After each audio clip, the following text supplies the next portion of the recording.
With patch 7.3 coming sometimes in August, it is time for the Moogle event to return. It will be starting July 8th and ending sometimes early August when the patch comes out. Like always, there are some rewards that are worth getting and some rewards that you should avoid like the plague. So let's go over the list, take a look at the items, and see what is worth spending our hard-earned tombstones on. In the 100 tombstone category are 2 items this time around. First is the unique earring this time around, which is the coffee cup earring. This is not available from anywhere else, so if you like collecting these cute earrings, or you would just like to have a coffee cup one representing your eternal love for coffee, or perhaps tea, then this is the earring to get for you. Next is the Return to Oblivion orchestration roll, which drops from Edenverse Refulgent.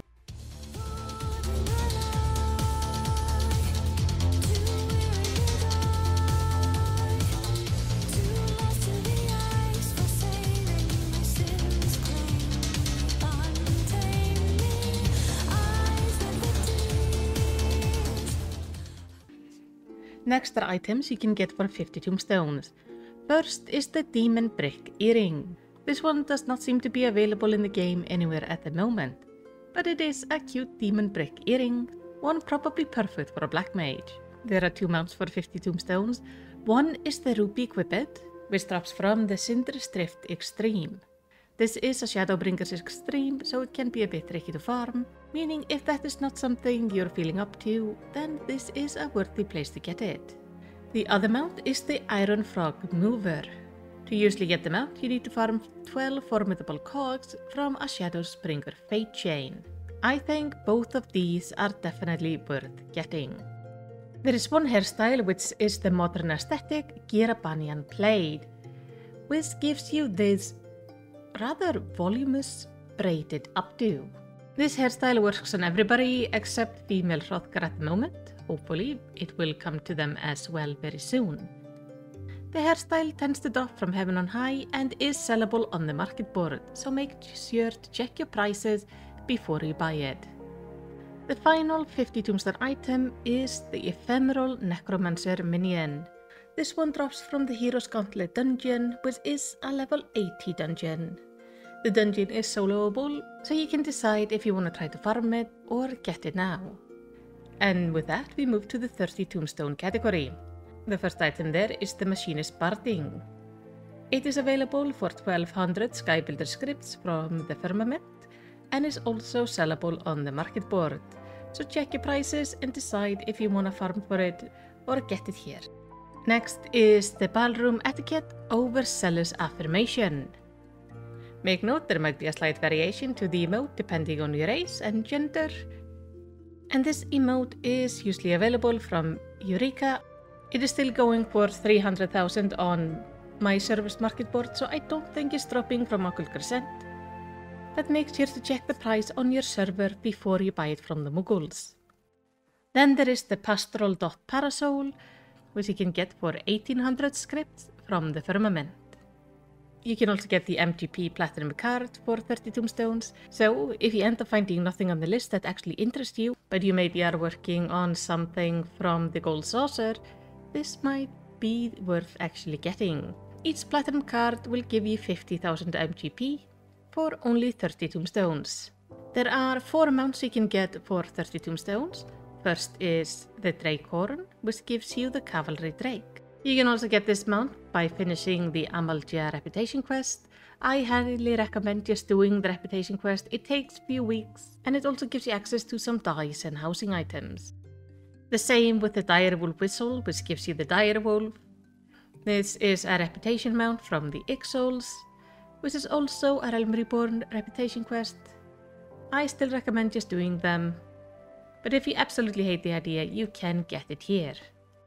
Then there are 2 extreme mounts. One is the Reveling Cameo, which drops from the Pool of Tribute Extreme from Stormblood, and the other is the Blissful Cameo, which drops from the Emanation Extreme, also from Stormblood. If you're collecting these mounts and you don't want to farm the extremes, this is a good place to grab them. For 20 tombstones you can get various housing items. I recommend avoiding this category like the plague. They are simply a waste of your tombstones.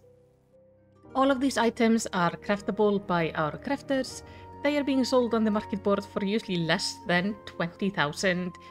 Most of the time less than 10,000.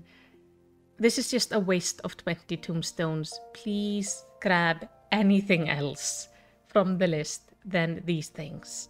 So then we go down to the 15 tombstones. There you can get the Wind Up Kobold. This comes from the Realm Reborn Kobold Reputation questline, and is actually, I think, one of 2 minions you can get from them. So like before, I recommend don't wasting your tombstones, just get the reputation.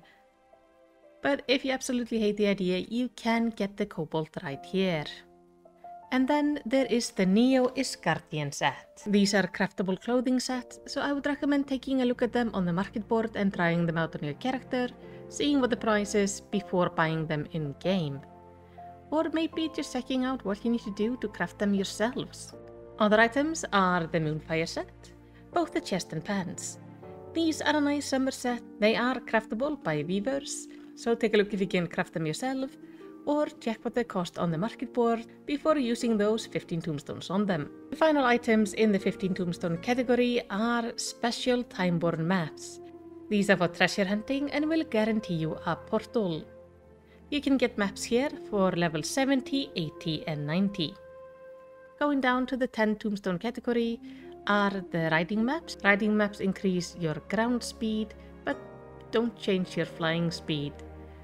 So these are mostly just if there's nothing else you want for the list and you just want to collect these for the sake of completion. There are 2 triple triad cards for 10 tombstones. First is the Lolarito Nanarito card, which you can win from Waymond in Ul'dah, and the Gabrielon card, which you can get from LSA in the Pillars in Isgard. Then for 7 tombstones are 3 instant cards. First is the Unknown card, which is acquired from Unknown in Anamesis Aniter. Then the Varisier Galvus card, which drops from Varisier Galvus in Memoria Basiria Extreme. And finally the 2B card, which drops from 2B in the Tower of Paradigm Bridge. There is 1 minion you can get for 7 tombstones, and that is the Torojiro. You can usually get it for 800 Centurion seals, but now you can also get it for 7 tombstones. So maybe just grab it and add it to your ever-growing cat minion collection. The final 7 tombstone item is the World Apart Orchestration Roll. This orchestration roll is craftable by an alchemist, so make sure to check your market board.